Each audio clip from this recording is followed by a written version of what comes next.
We will get started in probably just about a minute, so we can let anyone coming in join us. And this is being recorded, as you all are aware. Thank you for being here. I see some repeat names from the other sessions. I think it's wonderful that you're all learning how to help your student help themselves succeed in college. We will again get started with our counseling staff. They are wonderful people. Probably just about one more minute and we'll get started. I know they have a nice presentation filled with ways we can learn about what is going on with our college students. And if you have questions, you can type them at any time, and at the end of their presentation, which is about 40 minutes, we'll get to them. Hope everyone's enjoying their Monday and the nice, beautiful weather we had in Central New York if you're from around here.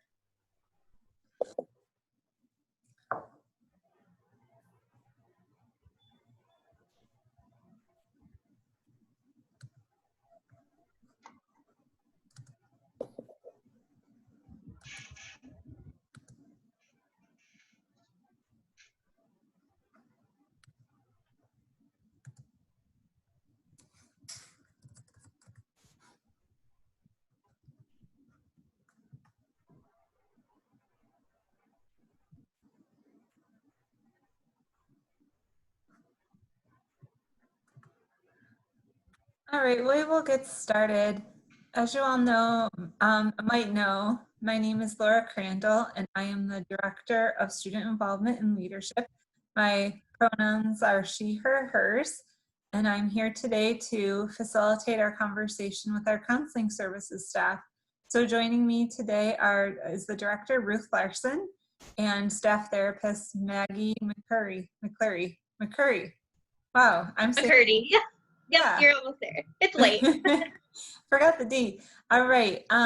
So I will turn it over to them to introduce themselves. And again, please feel free to put questions in the chat. And at the end, we will ask them to answer those. And if we can't answer those, we will certainly get back to you. Again, this is recorded, so if you do have to step away, that's totally fine. I usually have this posted with closed captioning at the end when YouTube does that. So tomorrow morning that should be live and ready for you all. All right, let me turn it over to Ruth. Hi everyone, I wanted to just take a minute or two to introduce myself, Ruth Larson, Maggie McCurdy, our staff therapist, and we also have Amelia Hoffman, who is our counseling intern. And she may be a familiar face to many of you because she is the coordinator of academic success. And so I just wanted to make sure that you know that she is available to us to do some counseling for our students. We all are LGBTQIA+ allies. My pronouns are she, her, and hers. And we also try very hard to keep up to date on anti-racism and multicultural issues so that we are present and mindful of those items as well. I can say that my specialty areas are trauma, grief and loss, relationship issues. Maggie really specializes in eating disorder and body image concerns, and she also is very strong with our students who are on the autism spectrum. And Amelia is really great with LGBTQIA+ folks, as well as adjusting to college and relationship issues. So just want to kind of give you a sense of how you would go about receiving counseling services from us. We are located in 110A Bray Hall. We are doing all of our counseling through video at this time because of the pandemic. And so we want to make sure that we are available, but just our sessions will be through video services at this time. So I want us to talk about some of the normal stressors that college students come to, us with. So everybody's been telling them probably their whole entire life that college is going to be the best years of their life. And for some people, that's a true statement. For other people, it is not so. Oftentimes, students may have roommates for the first time in their lives, which is something that they definitely need to get used to. They will be having a lot of opportunities with drinking and using and experimenting with drugs. And so that is something that all of our students need to make decisions about in their first year of college. We definitely want to talk to students about nutrition and diet and exercise and body image concerns. So those are things that students already come to college with. Sleep is one of the first things that go by the wayside when students come to college. The first few weeks, they are usually up late at night. They're wanting to socialize. They're wanting to meet their roommates and get together with friends. And so often just sleeping in a new place oftentimes, and just adjusting to being in charge of maybe their own sleep schedules. And that might be something that they weren't always accustomed to.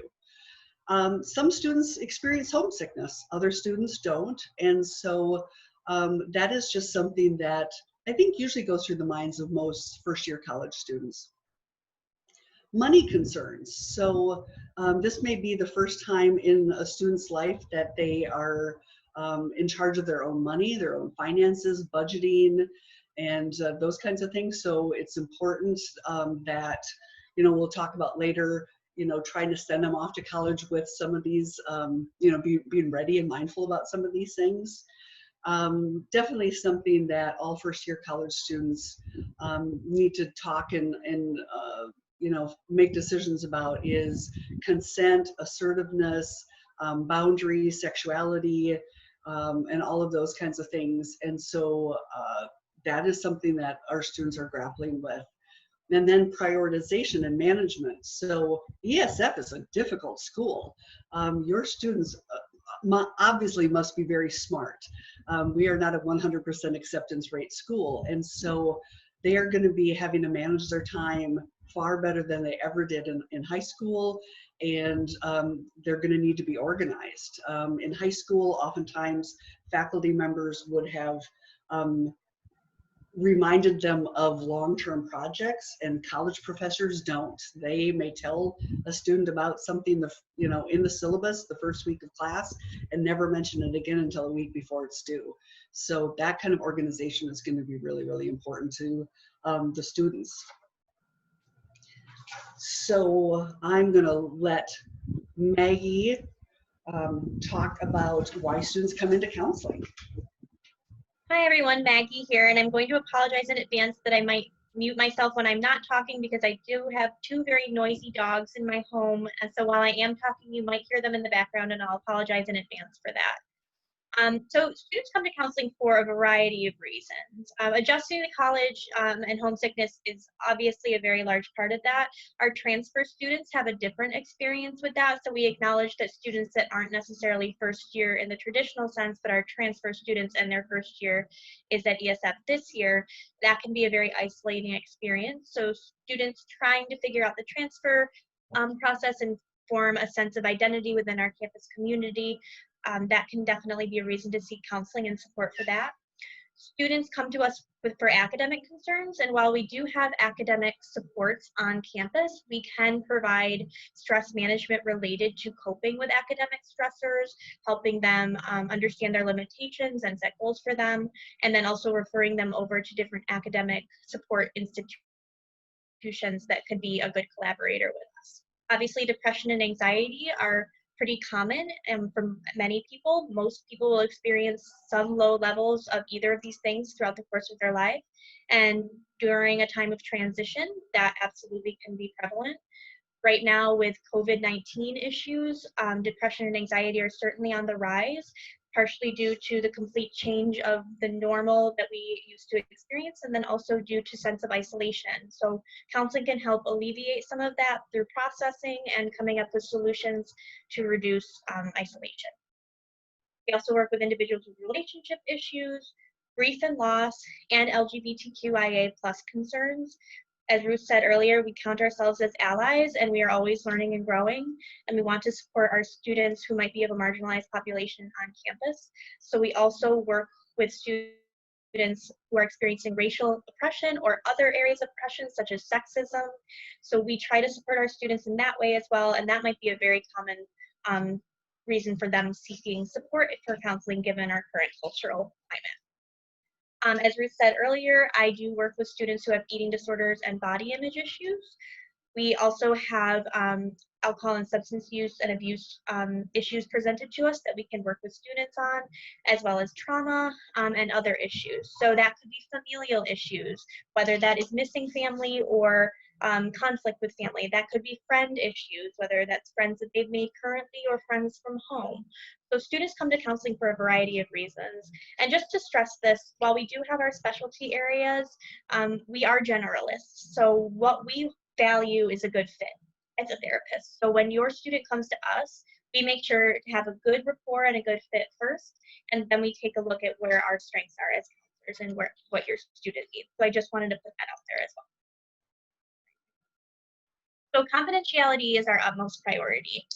What someone says in counseling stays in counseling. And usually I say to my clients, what you say in this room stays in this room, but now it's staying in 2 rooms because it's staying in my room and it's staying in their room. So what we want to be clear about is if somebody is stating that they are suicidal or have an actual plan with regards to harming themselves, that would be a reason for us to have to break confidentiality in order to get them safe. Same things goes with homicidal statements or the desire to hurt another person with a plan and intent. That would be another reason for us to break confidentiality to keep people safe. Terroristic threats and knowledge of child or elder abuse or abuse of a disabled person would also be a reason that we would need to contact certain authorities related to those issues in order to keep other people safe. But beyond that, really, we are prioritizing the student's privacy and confidentiality. As an FYI, if your student is under the age of 18, so if they are a younger freshman coming in at 17, we will need written permission via a form that we have from parents or guardians stating that you are allowing your student to seek therapy from us. However, that doesn't mean that we can tell you everything that we talk about in therapy. That's purely just stating that you are supporting your student getting therapy and that they are under the age of 18, which is our threshold for consent. So in regular times, we are at 110 Ray, but we are available Monday to Friday, 8 to 4:30 p.m., pandemic or no pandemic. Counseling services occur on a video secure platform, so it is HIPAA compliant and the connection is secure. Appointments must be scheduled though. So we recommend that you call the 315-470-6660 if you'd like to begin counseling. And then your information will be taken down, recorded, and you will have someone reach out to you to get you onto our schedule. Please note that your student can leave both an email and a phone number with the people recording their information. Having a couple ways to contact you might be beneficial, especially if your student doesn't have their voicemail set up. And that would just be kind of a quick aside that we would encourage your students to have their voicemail set up in case we do call them back, because that would be really helpful.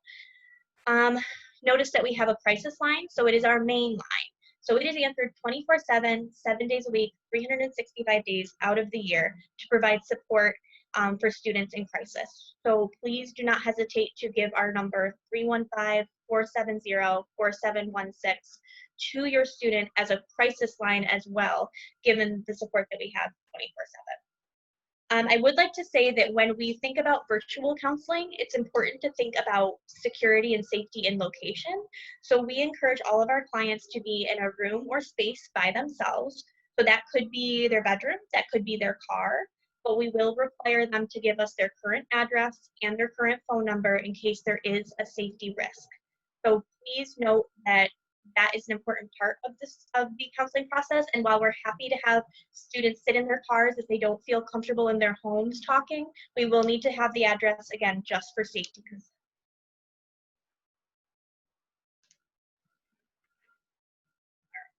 So what to expect in counseling? Well, when you call to schedule an appointment, your student will be asked a number of questions. They will be from very generic, so what are you looking for from therapy, to very specific. Have you had or are you currently having suicidal ideation? They'll be asked all of these questions because it's an information gathering process, which is also referred to as a triage, to see the level of need that they are at. They will complete an intake paperwork that is pretty extensive with a couple different assessments on it, including an assessment for alcohol use, body image issues, as well as marijuana use. And then they will have the opportunity to write a short narrative about what they're looking for from support from counseling. We encourage clients to bring things to talk about. As therapists, we are taught how to find our avenues with our clients and figure out where they might need to go.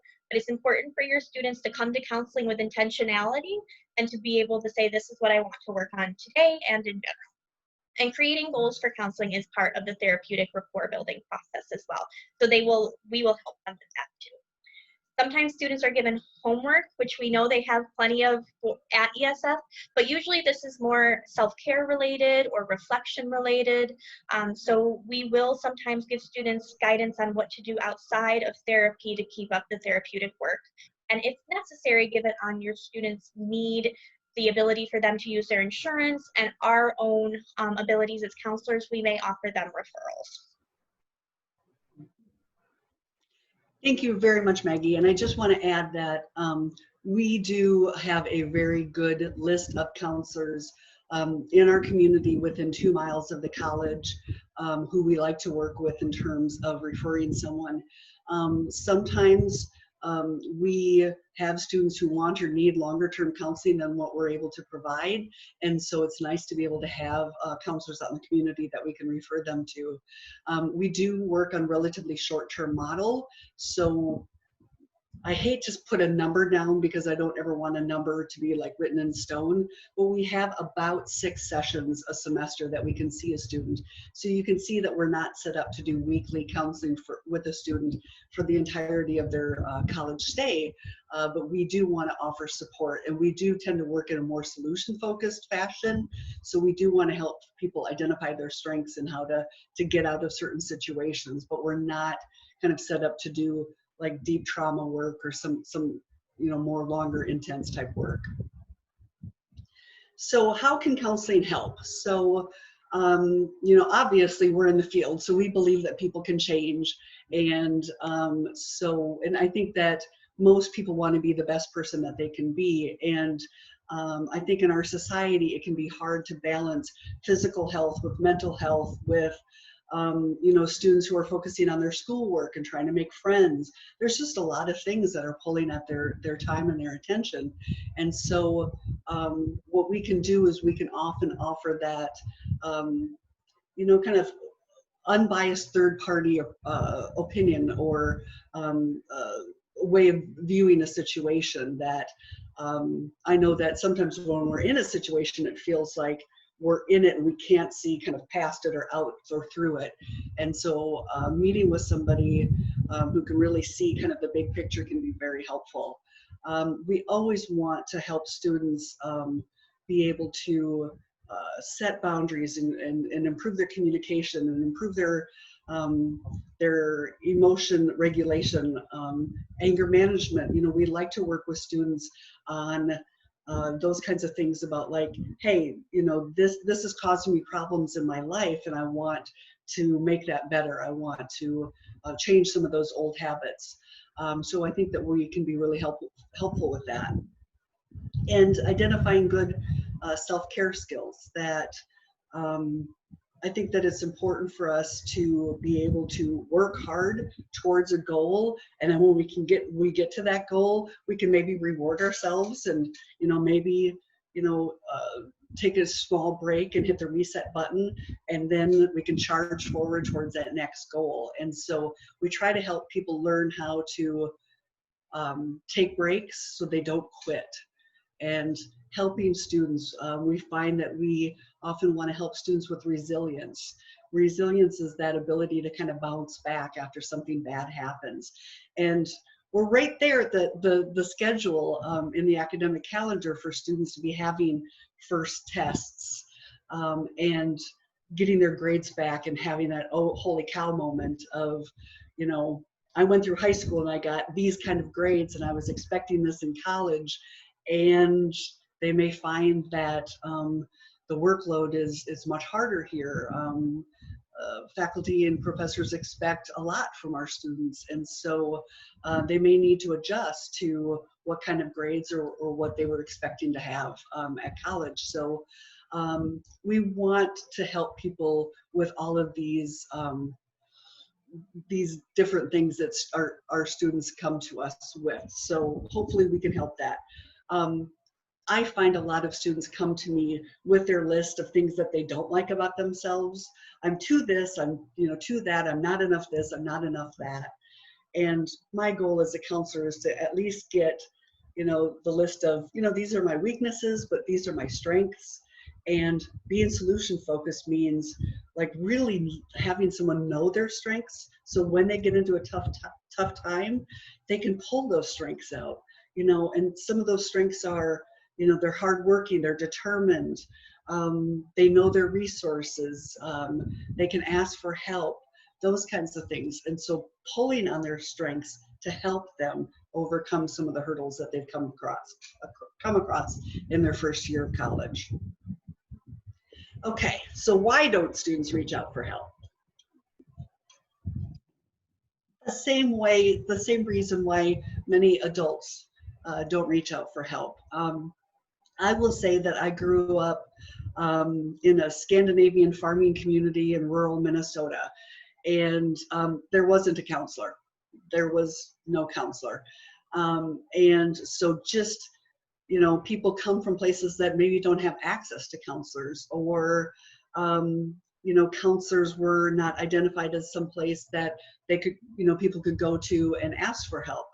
I think that sometimes it's hard to see that there's a problem, or sometimes we have maybe denial about something like, I've heard from many students over the years of, well, I just can't seem to get motivated, and I'm going to try this, but, I'm going to just keep plugging away. And the next week, we check in with them and they're like, oh, I'm still, trying, and I'm still plugging away. And they kind of don't pick up their head enough to kind of look and see the bigger picture that, yes, they have indeed been trying really hard on this, but maybe they're still not reaching their goal. And so we want to be able to help them identify that, hey, you're falling behind in a class. What steps can you do to help with that? Or you're finding that you're really lonely and you haven't met your friend group yet. What things have you been doing to try to help with that situation? So, kind of being able to pinpoint, what the problem is. There's definitely stigma about mental health. I think it's much better than it was back when I first went to college. But there is still some of that. So that can impact whether somebody comes into counseling. We know that, and I know that this is a serious topic, but suicidality, that many people will have suicidal thoughts or make a suicide attempt and have never reached out to counseling services. And so, we would like to be able to say that we are available, that we do want to be considered as an option before somebody takes that drastic option, that talking to somebody often makes things better. So we do hope that people know the resources and that we are available. The busy schedule, all of our students say that they're busy, and they are indeed very busy. And so we do try to be available as often as possible. We are often able to get somebody in counseling within about 3 to 4 days, and so that's pretty good. If you look at community mental health, they're usually running at about a 5 to 6 week waiting period. And so it does get busier throughout the semester at different times. We flex and wane with the number of students coming in, but for the most part, we try to be available when our students need us. And if they do need us after hours, we do have the crisis line. So they will be talking to a licensed counselor when they call that crisis line. When you are feeling hopeless about a situation, you don't think that anything can help. And so it isn't a thought that crosses people's mind to reach out for help. But we hope that maybe you can whisper in their ears and say, if you see hopelessness, and just say, hey, I saw Maggie and Ruth, on this webinar or on this, family session, and they seem to be pretty okay people, and, why don't you go and talk with them? So that's kind of what we're hoping for. Oftentimes, the thought of a counselor, maybe people kind of identify with Sigmund Freud and you know, we're all stuffy and all of that kind of stuff. And Maggie and I are certainly not that. We certainly aren't. So, so we really do hope that if you feel comfortable with us, your student may also feel comfortable with us as well. And you know, I hate to say it, but males do tend to come into counseling at a lesser rate than females. And so who knows, maybe in 10, 15 years, that won't be the case. So fingers crossed. So positive coping strategies. We want to make sure that students have a bunch of good coping strategies. And if you notice the top ones on the list, time management, prioritization, asking for help or delegating, setting goals. So those are huge. We can't say those enough. Delegate. You know, it might be interesting to think about a college student delegating, but let me tell you, when they get into those group projects, and Maggie and I can definitely account that we've had many sessions listening to students being pretty unhappy with group projects. It always seems like maybe the anxious perfectionistic people are the ones who are just, you know, like driving the ship and trying to get everybody on board. And sometimes they need to delegate. Sometimes instead of trying to stay up all night doing things that other people didn't do, you know, that's where assertive communication and the ability to delegate is really, really, really good self-care skills and good coping strategies. So we've listed a bunch of other ones. In essence, we're talking about kind of hobbies. The things that students did for fun and pleasure and interest in high school, we hope that they're able to take with them here to college. So if your student was an athlete, you know, can they do any of the team sports and club sports? We have the access to Barnes Center. And so they have a gym and they have a bunch of different things. And it's so lovely that our small, you know, college is right next to Syracuse University with all of their resources, and our students are able to access their resources. So if they were musically inclined, you know, ESF and Syracuse University have musical groups that they can join, a cappella groups and all of those kinds of things, marching band. And so we want them to be able to engage in those things that used to give them pleasure in the past. We want them to continue with them, knowing that their time is definitely going to be stretched. But so things that they enjoyed. So if you're a movie watching family, you know, your student is going to come to college and they're going to enjoy watching movies. And so if you find that your student is just really stressed out, you can think about something on this list and like, hey, you know, when's the last time you did X or such and such?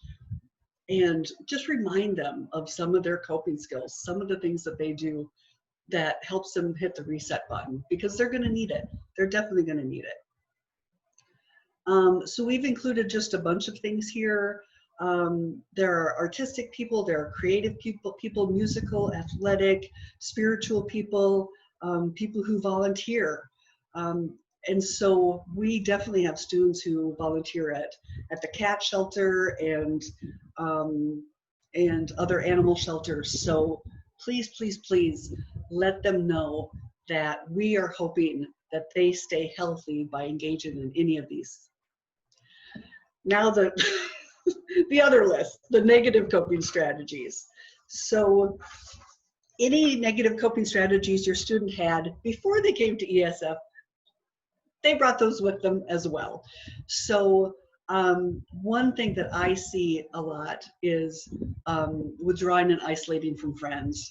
And so this is a student that when they start getting overwhelmed, I think about it as armadillo mode, and I love this little picture. So, you know, they just kind of curl up in the ball and they have a really hard time kind of reaching out to friends. And so that is something that we see a lot. Procrastinating is something that we see a lot from students of this cycle of perfectionism and procrastination of I have to do this project. I have to give it 110%. Look at the time. I've only got 45 minutes. I'm going to put it off. I'll do it tomorrow. And then tomorrow comes and it's, oh, God, I've got all of these other things to do and I don't have time to give it 110%. So I'll put it off tomorrow. And then that snowballs. And so we often just try to talk to students about being able to say, like, if at that time you have 60% to give to that project, do the 60%, because 60% is better than 0%. But many students get stuck in, but I was going to give it 110% and I can only give 60, and they see that loss. But we're saying this isn't happening right now, so we're going to take the 60% because it's better than 0. And so trying to stop that cycle of over-promising and under-delivering, because that is a terrible cycle. And so we want people to just be able to say, hey, right now I've got 40%. And then later on another day, if they've got more energy, they can go back and solidify what they've written or they've come up with and be able to make some corrections and strengthen it, instead of just, you know, slapping something together at the last minute, staying up all night the night before project. That happens a lot at college, unfortunately. And so we're just hoping that we can help direct them to knocking this stuff out and not rushing until the last minute. Skipping classes. A lot of students will start feeling like they're behind. They start feeling like they're not cut out for maybe this class. And so then they start skipping a class.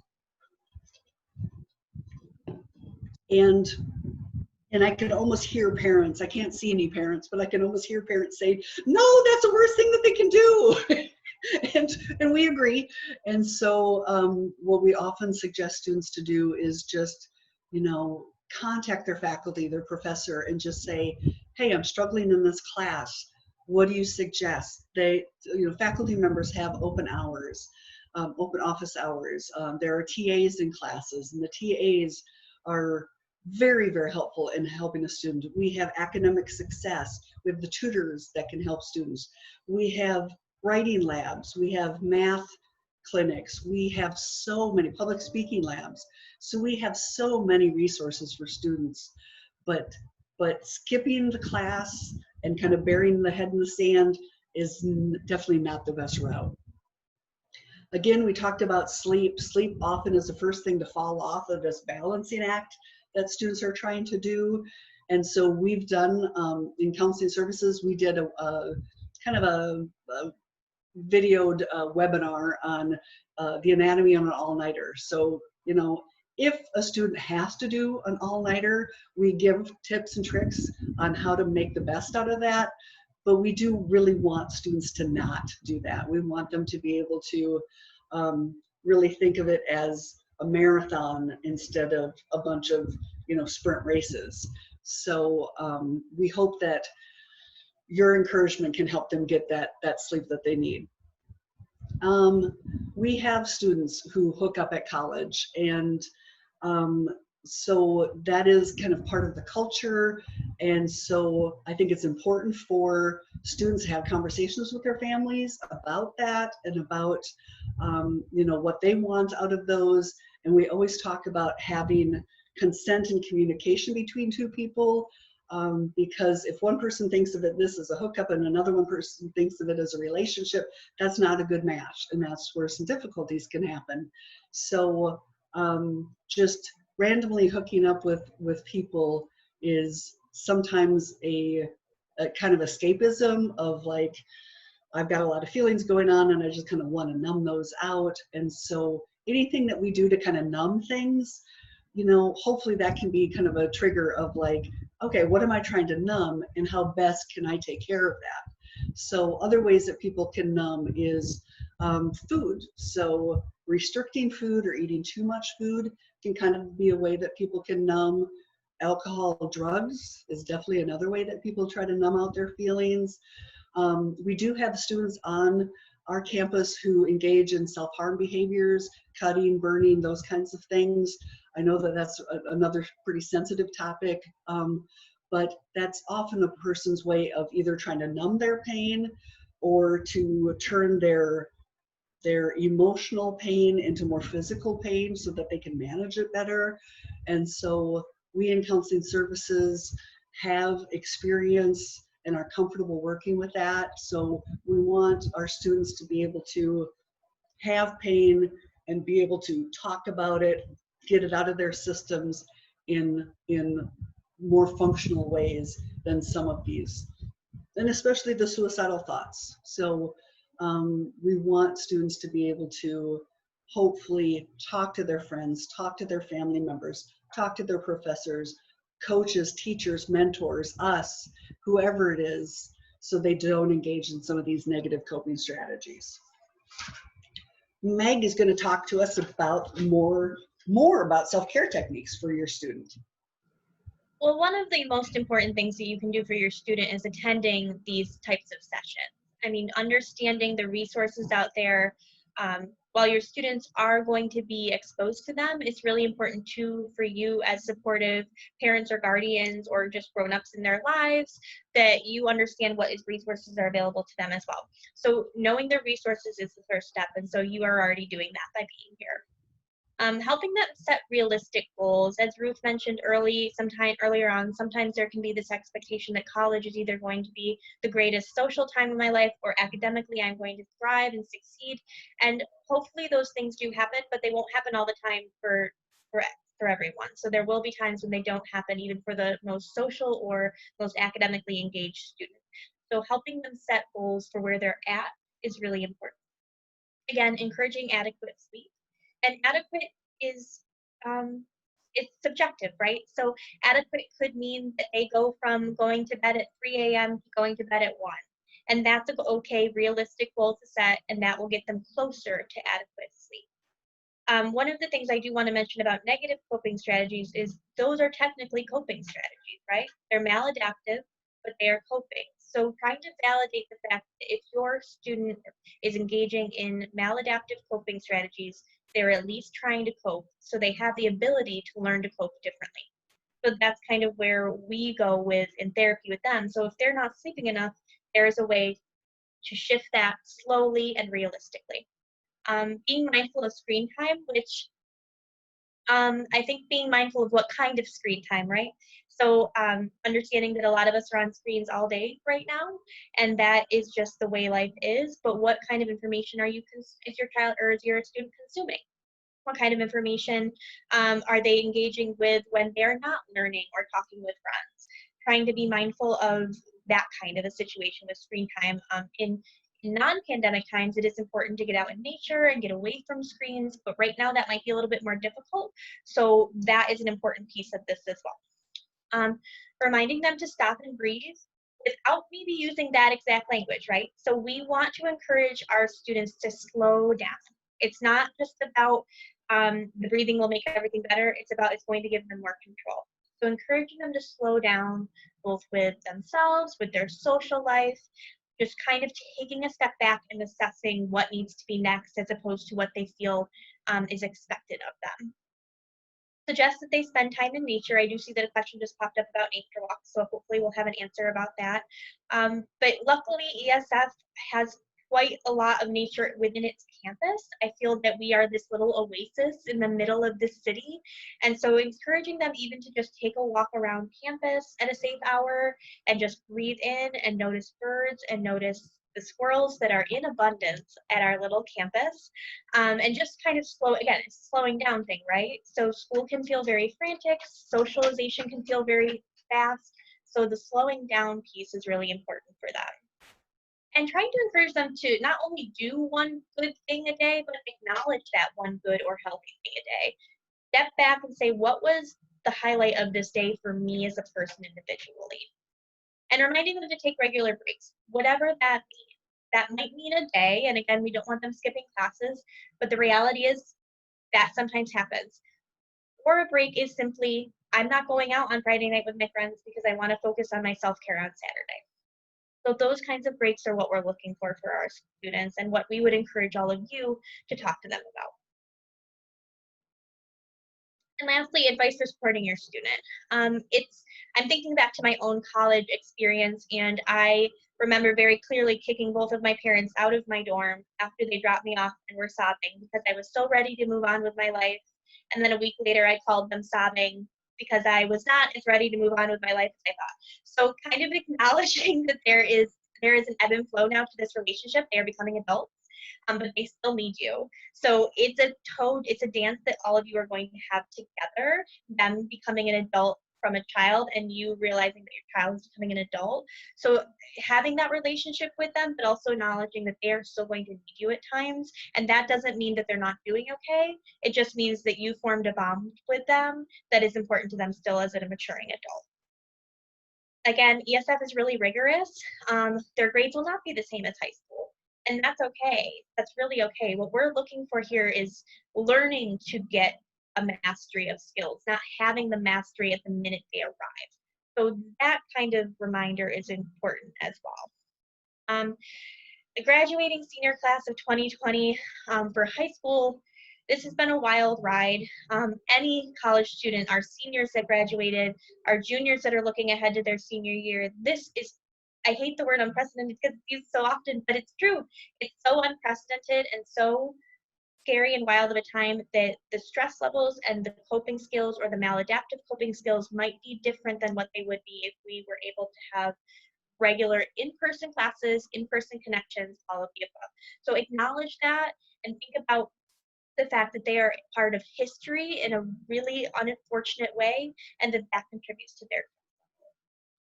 So help encourage them to strengthen their skills in time management, prioritization, asking for help, financial management, and being assertive in their communication, both with friends and professors.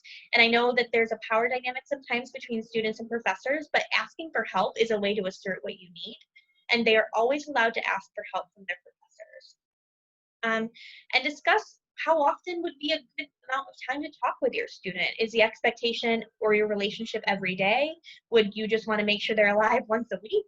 Like, what is the goal with your communication? What do you need as their parent or guardian, and what do they need as your student? And be kind to yourself as well. Seek help if needed. There are a lot of private practice therapists that are doing telehealth for individuals. So if you feel like you need someone to talk to that's outside of your family, don't hesitate to model that help-seeking behavior and do that for yourself, because absolutely you're worth it. And the more healthy that you are mentally, the better able you'll be there to be for your. Thank you so much, Maggie and Ruth, for the presentation. I wanted to open with some questions and see if there's more, because we have till about 8 o'clock Eastern Standard Time. I did get a couple in the chat, so I want to verbalize them. So depending on who'd like to answer this, and I know we also have Senior Assistant Mary Triano in here, so some might be applicable to her for her to answer. But I do see one about chain of command, and I think it was when you were talking about confidential. So, but if this is a reportable issue, what is the chain of command that is followed? I think I need a little bit more information before I think it means in regards to if someone disclosed to us that there was, they were aware of child abuse happening in someone's home, what would we do? So if I had a student who was talking about, we're talking about child abuse or elderly abuse, that kind of thing. We are mandated reporters, and so we would need to make a report that we had information that a child was being hurt. That is something that comes along with the profession that we've chosen to be in. I've been a counselor for 25 years. It's never an easy call that we have to make, but yeah, we are legally mandated by the state of New York to make any reports like that. In terms of suicidal thoughts, we think that question might have been related to suicidal thoughts as well? Okay, so for the most part, at any given time, we have I think it's about 14 to 15% of our clients in counseling services have suicidal thoughts. And so we're not speaking about the whole population of ESF, we're talking about our clients. So we do have a lot of students who come in and talk about suicidal thoughts, excuse me. And so we do not immediately hospitalize. I think there's often a concern that we are quick to hospitalize if someone talks about suicidal thoughts. That's the farthest thing from the truth. We want to avoid hospitalization if at all possible, because we know that a hospitalization, if we hospitalize someone against their will, that we are breaking their civil liberties. And so we do not take that lightly. And so for the most part, we work with a student about creating a safety plan, about making sure that they don't have access or means to their way of dying by suicide. We try to get them in, really connected with friends and family so that we can, I always think about if one person were carrying a 200-pound weight or a 200-pound rock, it would crush one person.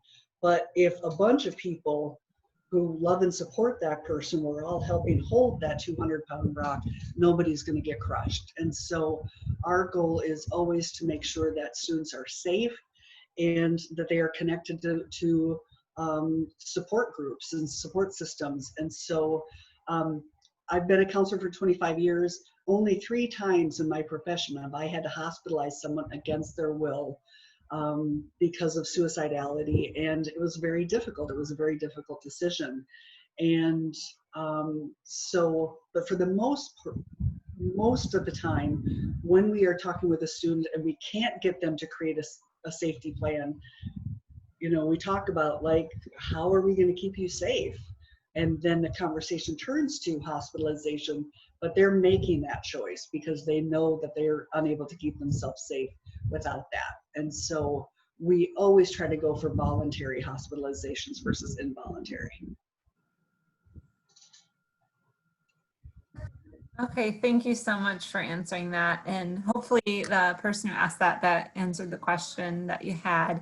There's a kind of related question. So do you work with professors or faculty to help them identify students who might need support? And same thing with RAs at Centennial Hall. Yes, so I sit on the Student of Concern Committee, and professors have reached out to me in counseling services, but also to the Student of Concern Committee about a student, like, hey, this person has stopped coming to class, or this person really seems upset, or they were kind of doing this level of work and now they're doing this level of work. So our professors notice. Our professors, we're a small campus. That's the reason that many people chose ESF. So they're not sitting in 400 room lecture halls. So professors notice and they care. And so we will often have someone from the Student of Concern Committee kind of reach out to a student and say, hey, do you know about our resources? We in counseling services tend to not call somebody out of the blue and say, hey, because I often kind of link that to, imagine if you were in Walmart and having a bad day and a counselor just appeared and handed you a card and said, you look like you're having a hard time, here's my card. That may not go over well. And so the same is true with our students. So we try to find someone who has the best connection with that student to check in with them and see how they're doing. And we do work with RAs. RAs also, a staff person on Centennial Hall also sits in on the Students of Concern Committee. And so we definitely do learn about students who are just struggling maybe in that environment. So. And if I could just add, just so everybody knows, we have a really good relationship with Centennial Hall, and we have had times when the RAs have reached out to us, not about specific students, but about specific areas of either wellness or mental illness that they want to address in their programming. And so luckily, we have the avenue to collaborate with them and help support them in their programming as well. So while it isn't a direct contact between us and all of the residents, it's us supporting the RAs in supporting the residents and getting information out about mental wellness or mental illness and how to receive services. Thank you so much for touching on Centennial Hall, because actually that was one of the kind of bigger questions that came up is what are some of the programming efforts you're doing in outreach as well, events, those kind of things, especially given that there are a lot of COVID rules. So can you touch on that both at Centennial Hall and maybe just the campus as well, beyond Centennial Hall? It's an excellent question, and we're struggling like every other department on campus on how do we reach out to students and support when we can't really do a lot of things in person. And so over the summer we created an Instagram page, and so we're going to try to have information on that, just to raise awareness of some mental health issues. So there'll be little topics of interest. We have, on our website, we have several different things that can help. If you go to ESF counseling, you will see resources for students. We have topics on relationship red flags, and like I said, the anatomy of an all-nighter, stumpy self-care. And so we have a few of those that students can watch at their leisure in their own rooms. We also have many assessment tools on that. So if your student is concerned whether they have, they're on the autism spectrum or whether they have depression or anxiety, those kinds of things. So we try to have those available as well. We're really trying to rethink our outreach efforts, so I can't really say that we have X, Y, and Z available. We did just have a QPR, which is our suicide prevention training, last week, and that was really well attended, and we'll be offering that every semester. So it's kind of a matter of trying to make sure that our outreach goes out to folks in a way that they can pick up. And so we're trying to improve our social media presence and get the word out that way. Great, thank you.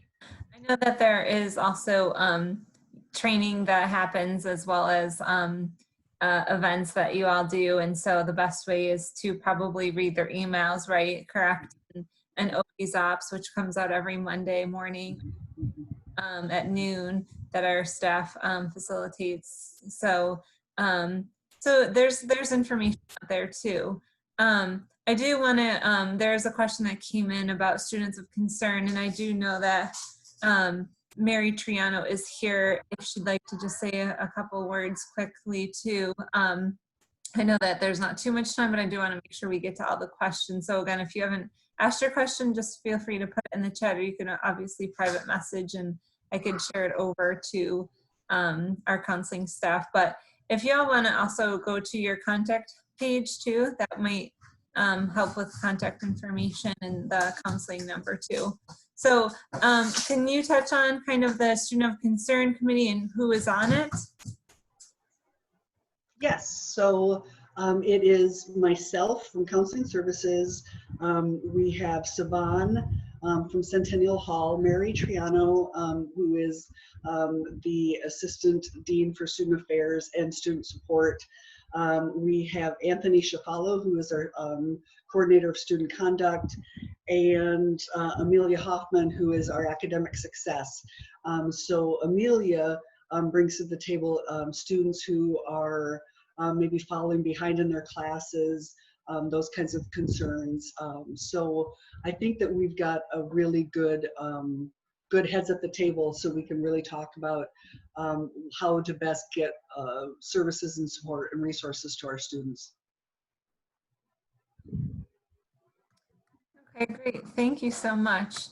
I know that there was a question about the gym and the Barn Center. SU renovated their gym just last year, and I want to say it opened fall of 2019, maybe October, November. There was sort of a soft opening. It has a wonderful facility, from a really cool climbing or rock wall to they even have, I don't know if they have them right now, but they do have a dog center, and it's therapy dogs. Yes, yep. A room just for therapy dogs. They have a schedule that they come to. They have esports over there. They have mindfulness trainings. So yeah, and then Hendricks Chapel has a lot of services in pretty much every denomination. So yeah, we are very lucky to be right next to Syracuse University for a lot of things. Absolutely. I do think that Mary is also here if she'd like to say a couple words on her role as well.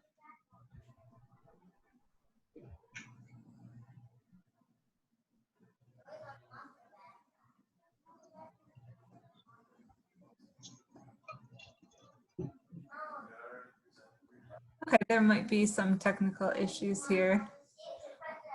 Are there other questions we can answer about counseling and anything that's on your mind? I mean, again, if Ruth and Maggie can just put in their best way to contact them, or putting just the counseling number in, whatever best. I think that's always helpful. I know that this is really hard to navigate during, especially COVID. So I know that we can't do this topic justice. So yeah, I want to, again, if there's any other last minute questions, again, feel free to put it in the chat.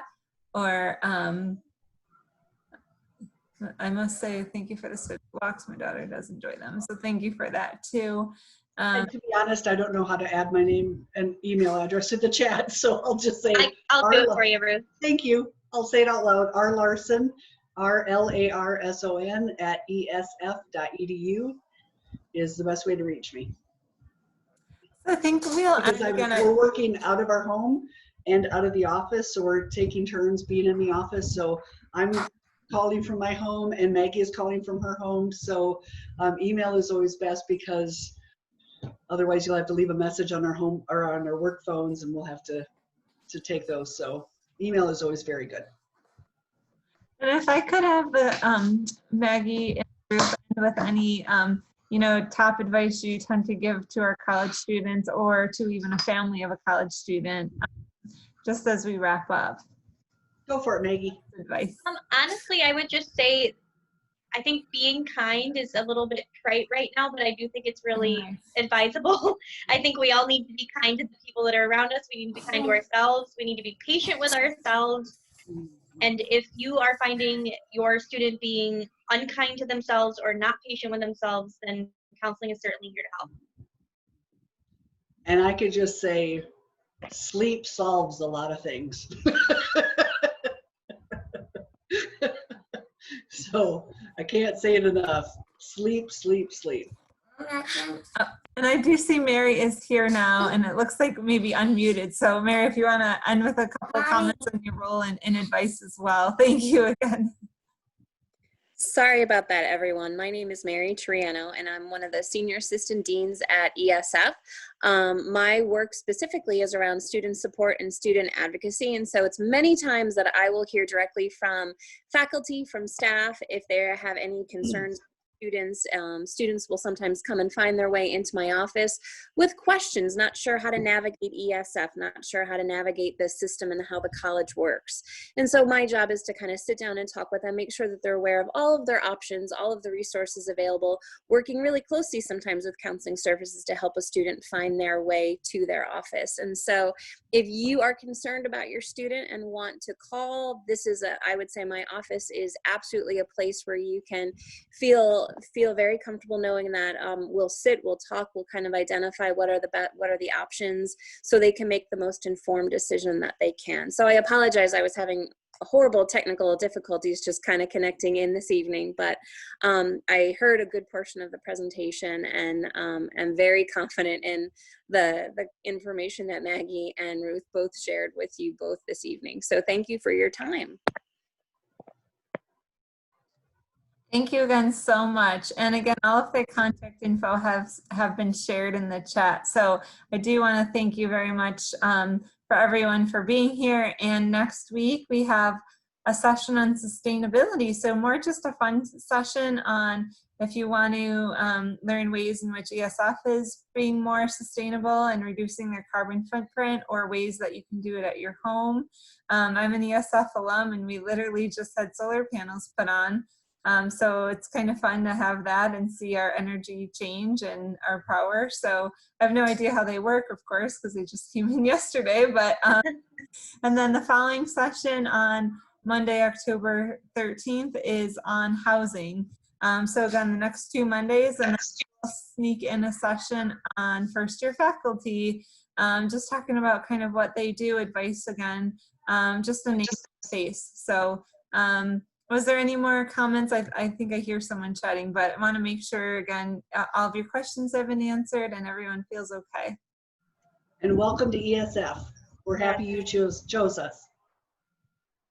Thank you, everyone. Thank you.